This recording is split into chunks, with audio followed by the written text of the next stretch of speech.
que a veces también son difíciles de modificar, porque no siempre todas las diferencias en la manifestación de un problema de salud se pueden modificar por cuestiones que están más allá de la práctica, pero que si las valoramos, si las tratamos de valorar de por qué existe, entonces yo digo las desigualdades, ocurre una diferencia entre un evento de salud de una persona que vive no sé si vieron una noticia, no tiene que ver exactamente, pero que me impactó, que fueron a buscar una embarazada cerca de Picanilleu, a 70 kilómetros de Bariloche, en el medio de la nieve, una mujer que tenía 38 semanas de embarazo y la fueron a rescatar, un rescate complicadísimo en el medio de la nieve. Y entonces claramente esa señora que vive en un paraje va a tener una diferencia en la atención de su embarazo con la señora que vive en Pilcanilleu, que no lo conozco, pero no debe ser un pueblo muy grande, pero la señora que vive en Pilcanilleu, cerca del hospital de baja complejidad, ya va a tener una atención distinta. Bueno, ahí hay una diferencia en la forma de la atención al embarazo, pero que quizás no sabemos que hay una diferencia, pero no le estamos poniendo una valoración sobre si es justa o no es justa. De hecho, hay diferencias en cuestiones de edad o de géneros, o lo que yo mencionaba de cuestiones biológicas, que son diferencias en las manifestaciones de un fenómeno. Ahora, una equidad, hablamos del revés, hablemos del lado positivo, una equidad, ¿cuándo hay equidad?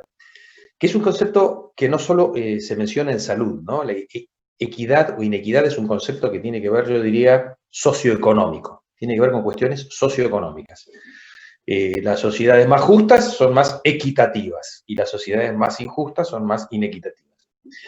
Entonces, Abransonis lo resume en estas tres categorías. Igual acceso para igual necesidad.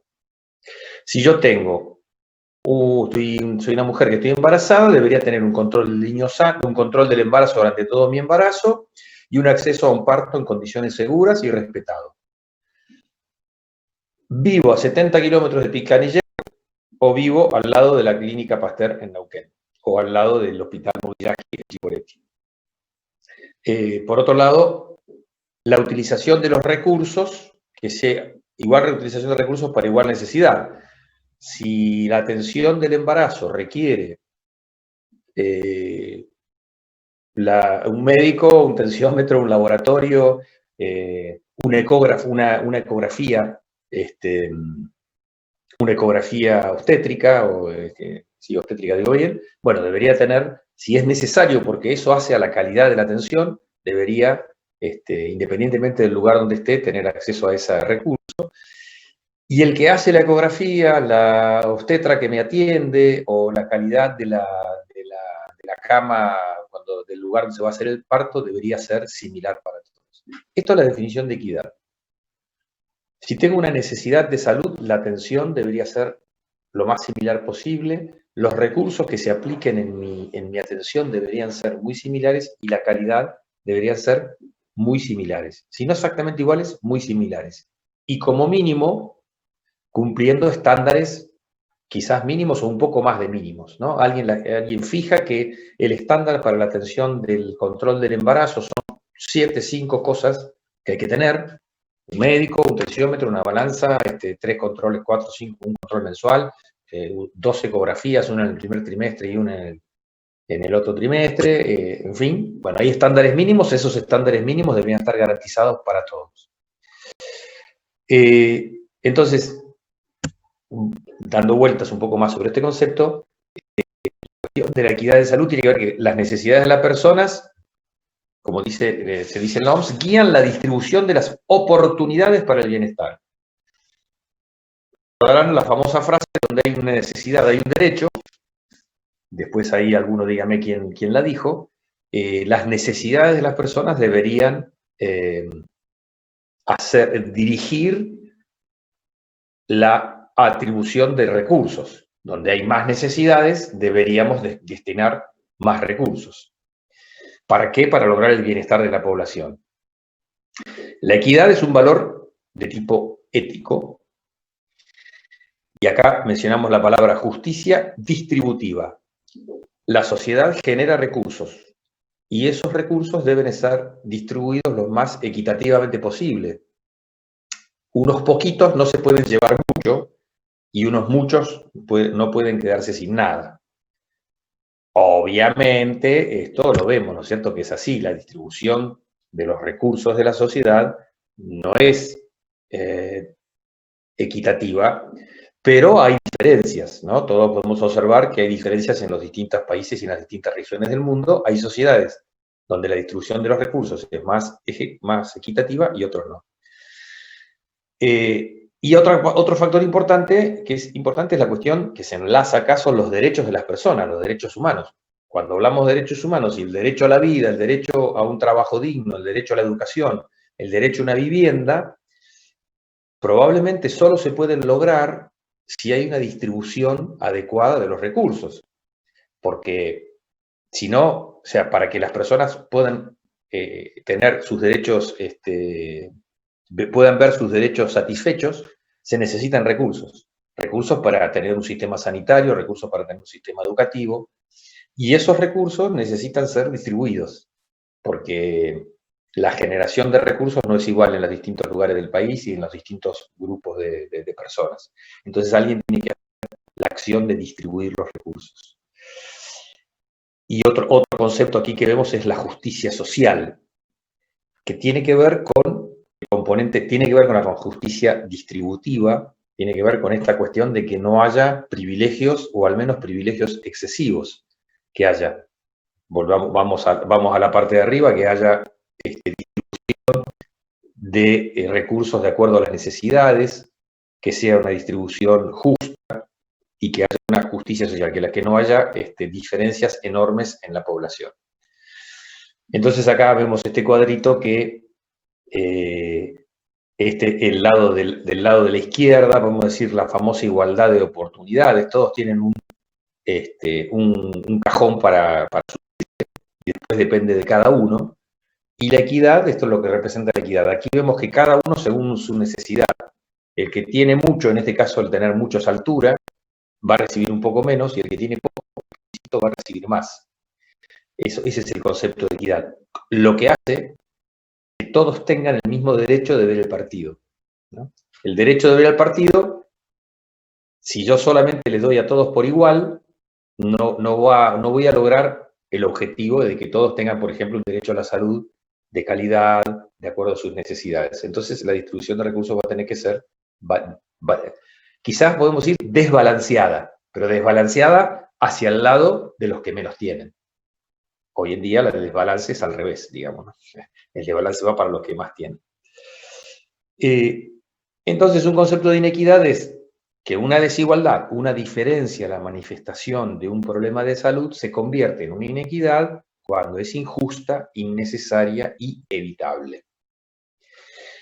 Las distintas desigualdades que observamos tienen distintos niveles de evitabilidad y de innecesariedad y de injusticia. Hay algunas que son clarísimas, que entran perfectamente en esas tres categorías, y otras no tanto. Particularmente en la cuestión de la evitabilidad, hay ciertas cuestiones que son más difíciles de compensar.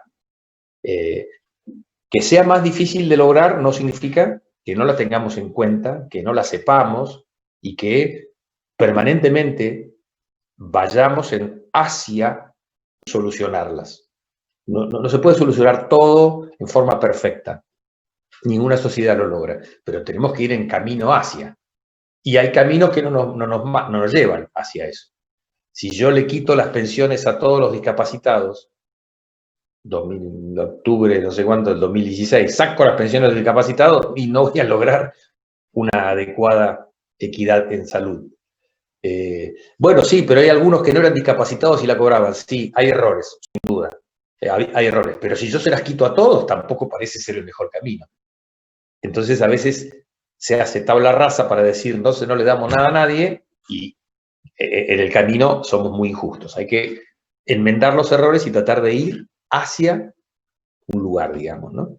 Entonces, una desigualdad es una diferencia en la forma que se manifiesta un fenómeno de salud, en una tasa de frecuencia de muerte, por ejemplo, o una tasa de una frecuencia de infección por coronavirus. no es la misma que inequidad, porque inequidad habla del concepto de justicia. Entonces, para clasificar una situación desigual como inequitativa, debemos ver qué llevan, cuáles son los determinantes de esa desigualdad. ¿Se acuerdan de los determinantes sociales, que son condiciones que llevan a que ocurran cuestiones de salud? Bueno, acá es lo mismo. Yo tengo que ver, cuando encuentro una diferencia en la tasa de infección de COVID significativa entre dos barrios, es una desigualdad. Ahora, esa desigualdad tiene un concepto de inequidad, inequititud. Bueno, no, depende, vamos a ver por qué es esa diferencia. Bueno, si simplemente porque en un barrio resulta ser que todos los chicos volvieron del viaje de egresado de Ibiza, cuando estaban todos contagiados, bueno, no, la verdad que lo que sucedió, que volvieron todos los pibes contagiados en primeros días de marzo y se contagió un montón de gente y está bien, sí, puede haberlo evitado, supongamos, pero no lo puede evitar. Ahora, si yo veo que tengo una frecuencia de infección por COVID, de COVID-19 en un barrio donde la gente está hacinada y donde no tienen las condiciones mínimas para poder para tener aislamiento y no tienen agua, epa.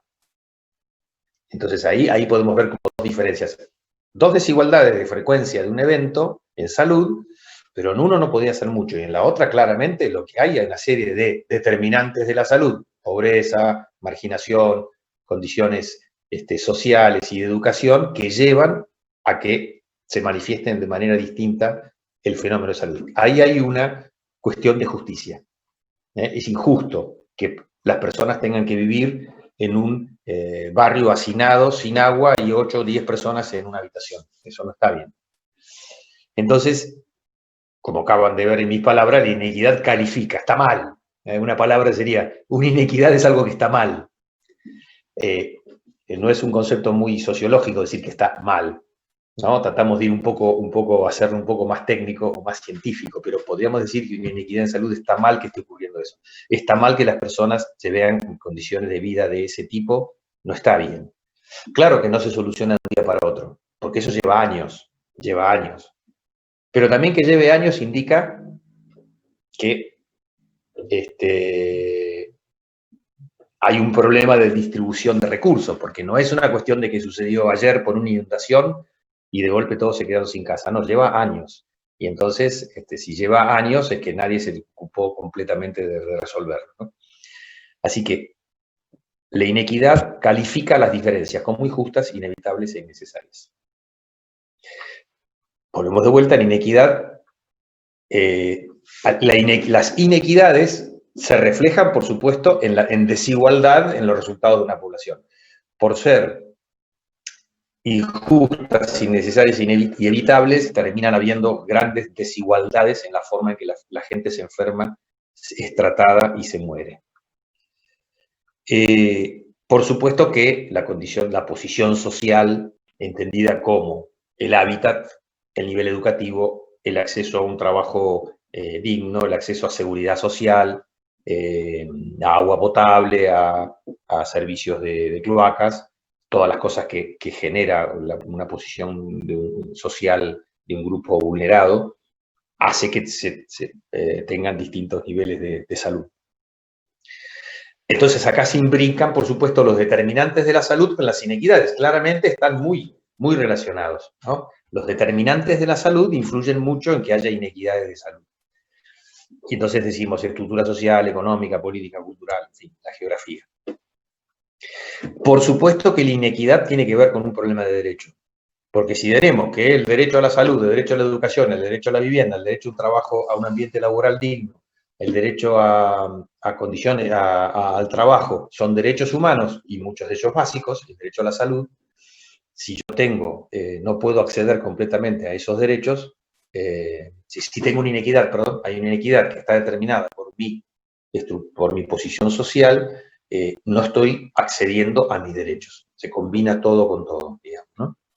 Entonces, los derechos humanos, los derechos que hablamos son muy lindos expresados en términos muy genéricos, pero luego tengo que ir a la práctica y tratar de hacer cosas para que las cosas mejoren.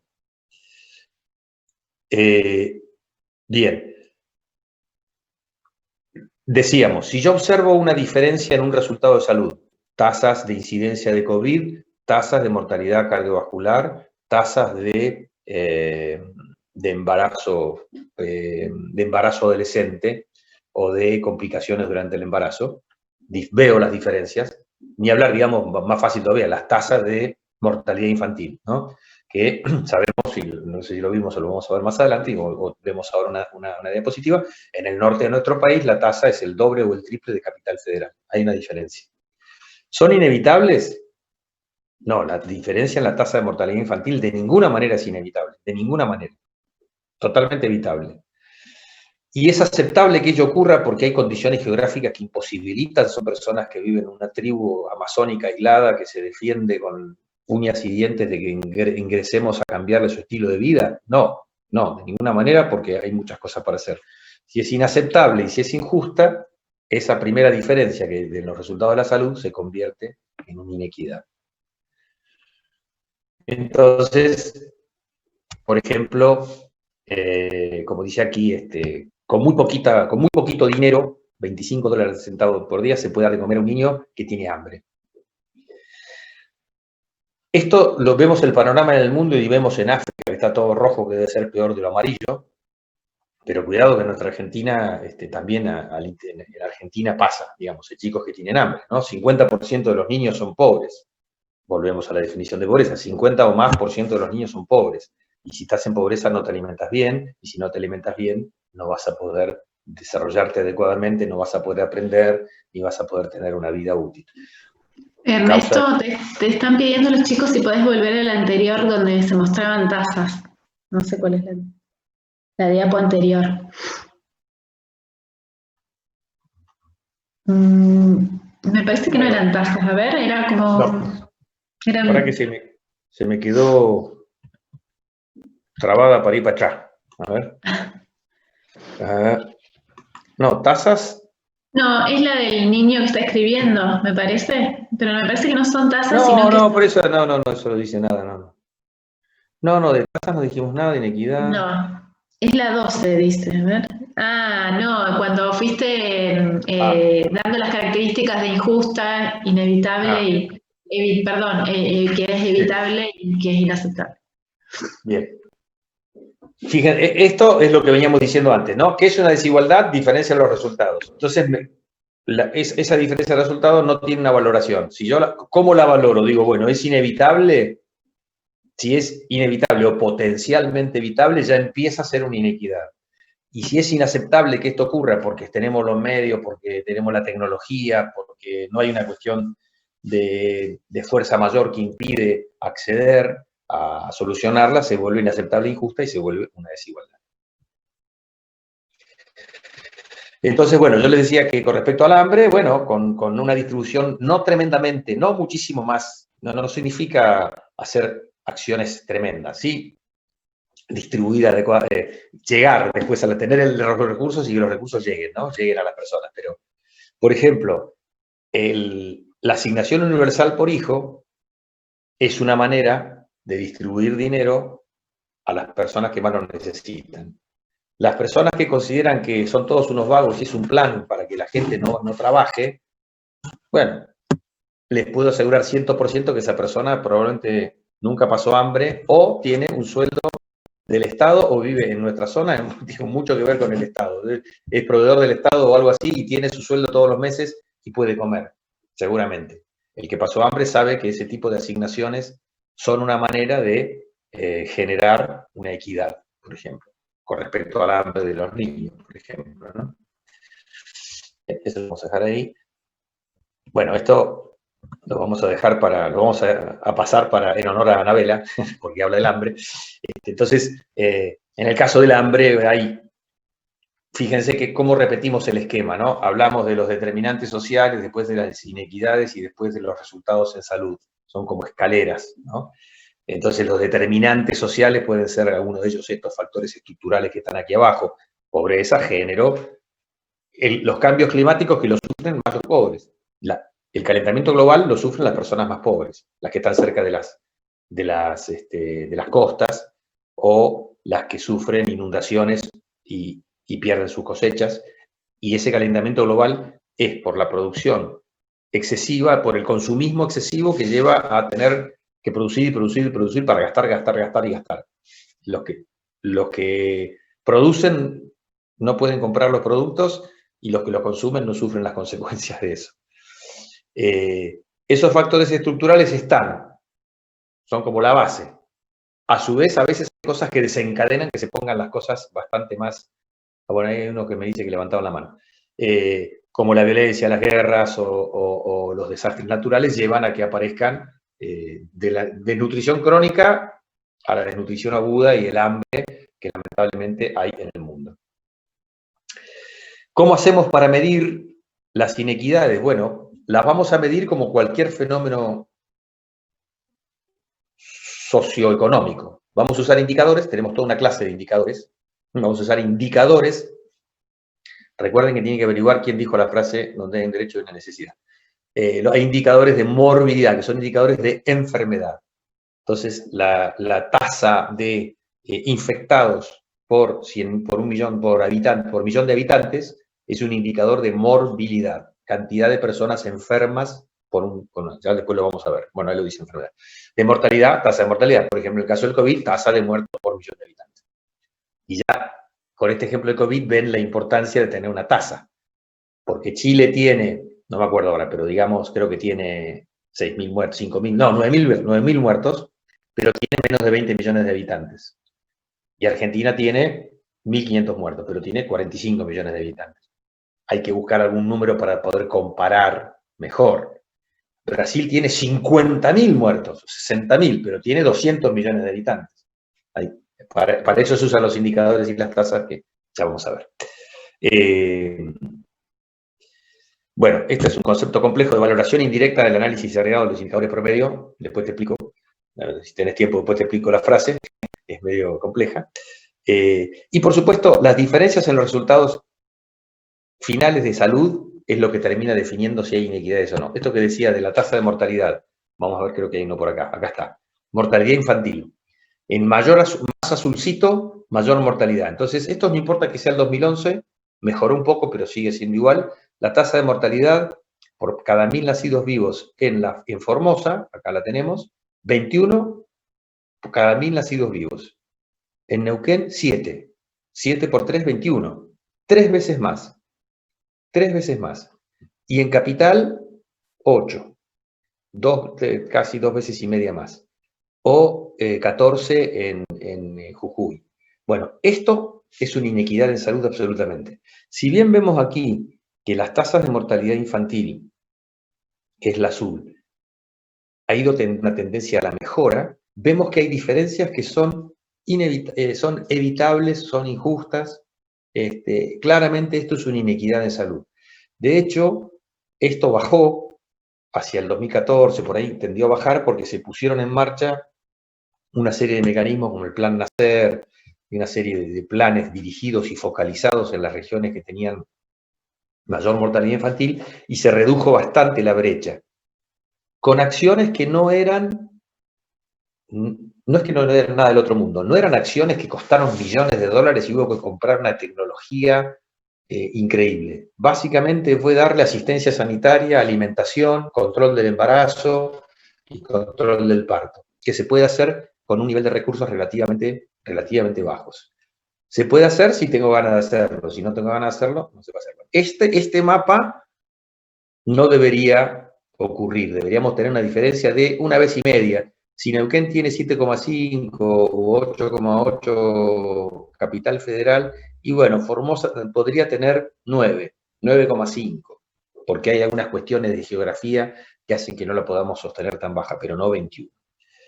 Y acá tenemos, bueno, lo mismo, tasa de mortalidad en menores de 5 años, y vemos que la tasa de mortalidad, por ejemplo, en Europa, el promedio acá bajito debe ser 12, no sé si esto es por 1.000, no sé exactamente, por 1.000. Debe ser 12 por 1.000, y en África es 180 por 1.000. Es una locura, una diferencia increíble. Y por supuesto, cuando vemos acá hacia la derecha, vemos los distintos países y sus ingresos, vemos las diferencias que se mejoran con el tiempo, pero sigue habiendo grandes diferencias. Esas son cosas inevitables, evitables. Este recién lo vimos ahí. Bien. Lo que quieran. Cualquier cosa. Esto es vacunación por BCG, pero acá hay una cosa interesante. Esto es de país, ¿no? Este es feo y este es lindo. El verde es lindo y este es feo. Ahora, si miramos al interior de las provincias, miremos la provincia de Neuquén, donde vamos a ver que inclusive al interior de la provincia, la zona de confluencia está quizás no tan bien como el norte neuquino o la zona de por acá abajo, que no sé exactamente cuál es. Aún mismo a veces, si miráramos un mapa de la ciudad de Neuquén, también veríamos que hay diferencias que tiene que ver seguro con el gradiente social, tiene que ver con que, perdón, acá vemos Río Negro, la zona cordillerana está peor que la zona de Viedma, por ejemplo, ¿no? Bueno, Viedma está por acá. Hay diferencias que no se explican solo por la geografía, entonces son inequidades. Y después vamos a hablar de los patrones que se parecen. Ustedes se confunden a veces los determinantes sociales de la salud con los patrones de inequidad. Siempre recordemos, como dice acá, son modelos, son formas de dividir la realidad para tratar de entenderla. Alguien puede tener una forma distinta de manejo de dividirlos y está bien, pero nosotros usamos esta. Y entonces esta la tienen que saber. Pueden saber otras 3 más, pero esta la tienen que saber. Entonces los patrones, para medir la inequidad, para encajar esta realidad que siempre decimos es mucho más compleja que el modelo, hablamos de pobreza y marginación, ámbito rural, urbano, posición social, género, contexto social y políticas sociales. Esto sabemos, entonces decimos pobreza y marginación, y bueno, sí, las personas que podemos identificar una inequidad en salud cuando vemos que un grupo de personas está sujeto a la doble pobreza y la marginación, porque sabemos que a veces hay personas que son pobres, pero no necesariamente sufren marginación, y algunos que además son marginados. Son pobres y marginados. Los inmigrantes bolivianos que viven en ese barrio Cinco Saltos, no me acuerdo cómo se llama, además de ser pobres, son marginados porque casi no hablan castellano y tienen un color de piel distinto, entonces son, además de pobres, marginados, ¿no?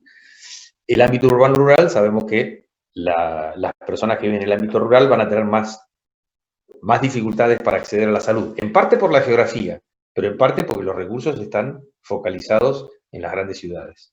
Bueno, posición social ya lo dijimos un poco, y el género, ni hablar, ¿no? Ahí vamos a ver un poco los dos del artículo que tenemos para ver.